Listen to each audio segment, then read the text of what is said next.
There's a word everyone uses without thinking twice about it. Caveman. It's in cartoons, in memes, in the name of an entire diet. It's the first image that comes to mind the second someone says prehistoric human. A guy in a fur loincloth standing at the mouth of a rocky cave, club in hand. Here's the problem. That word is almost entirely wrong. Not wrong in some minor, pedantic, well, actually way. Wrong at the level of, these people barely ever lived in caves at all. For most of human prehistory, a cave was one of the worst possible places you could choose to live.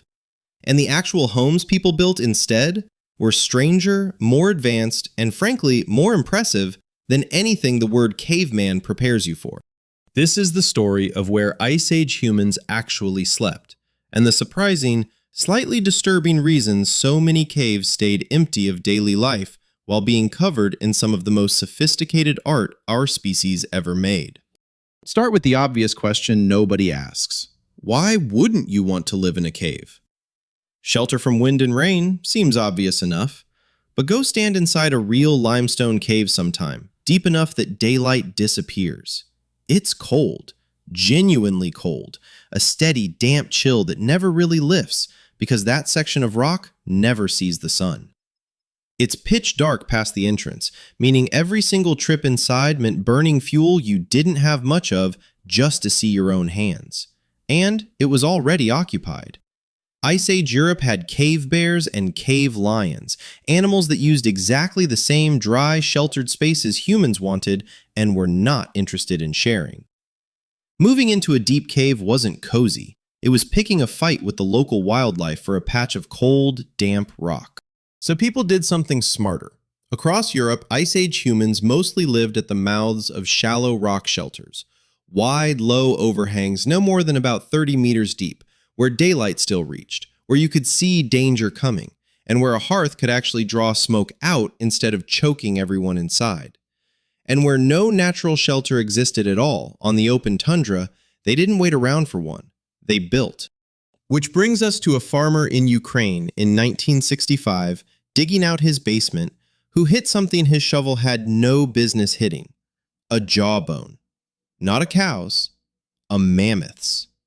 What archaeologists eventually uncovered at that site, a village called Mezhrich, were the remains of 4 structures built almost entirely out of mammoth bones, 149 of them in total. Skulls, ribs, tusks, stacked and arranged into circular, dome-shaped walls between 6 and 10 meters across, with a hearth positioned right at the center of each one. Think about what that actually required. Mammoth bones, even dried out, weigh hundreds of pounds each.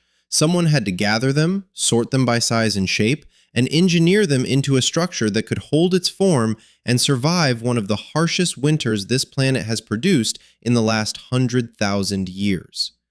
Recent dating puts the largest of these structures at around 18,000 years old, built right after the coldest stretch of the last ice age.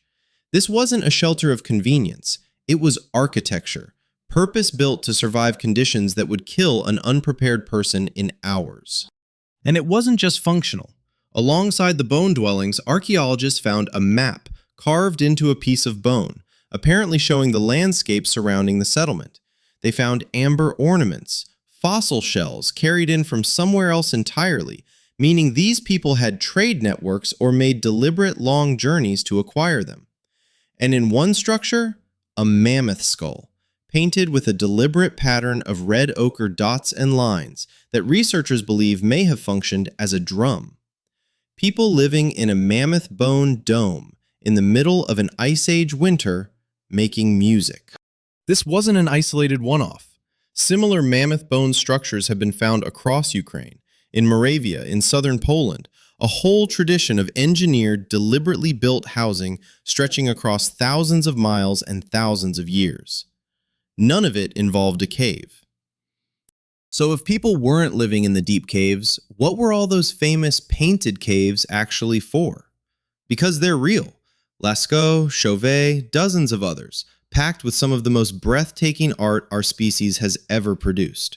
Surely someone was living there to paint it. Here's where it gets stranger, not simpler.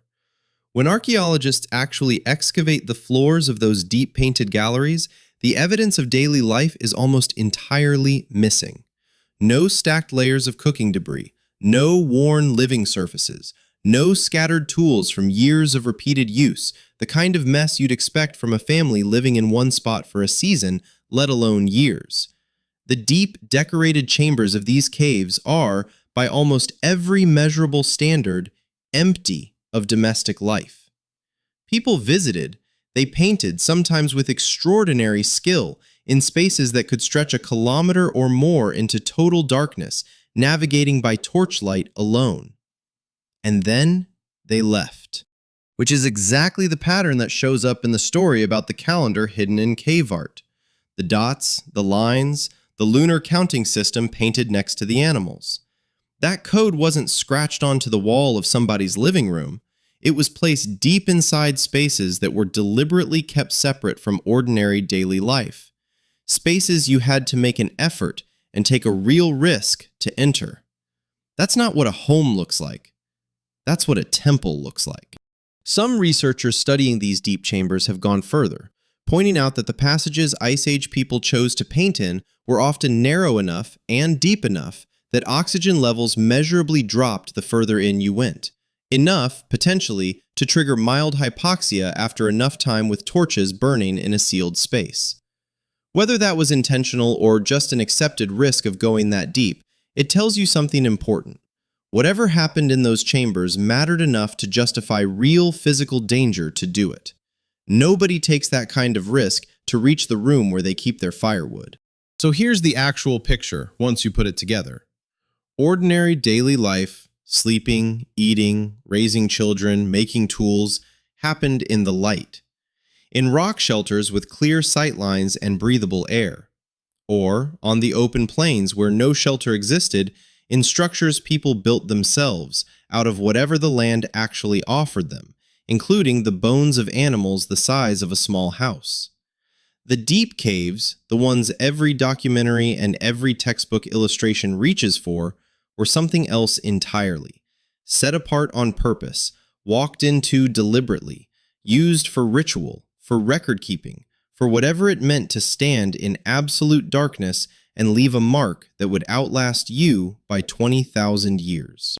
None of that fits inside the word caveman, a word that, ironically, describes the one place these people were least likely to actually be found. So next time that image comes up, the fur, the club, the cave mouth, replace it. Picture a dome built from mammoth bone instead, glowing from a hearth at its center, a painted skull drum somewhere inside it, and a family that has never once in their entire lives needed to sleep in a cave to survive an ice age. We didn't get the location wrong by a little. We named an entire era of human history after the one place its people were smart enough to mostly avoid.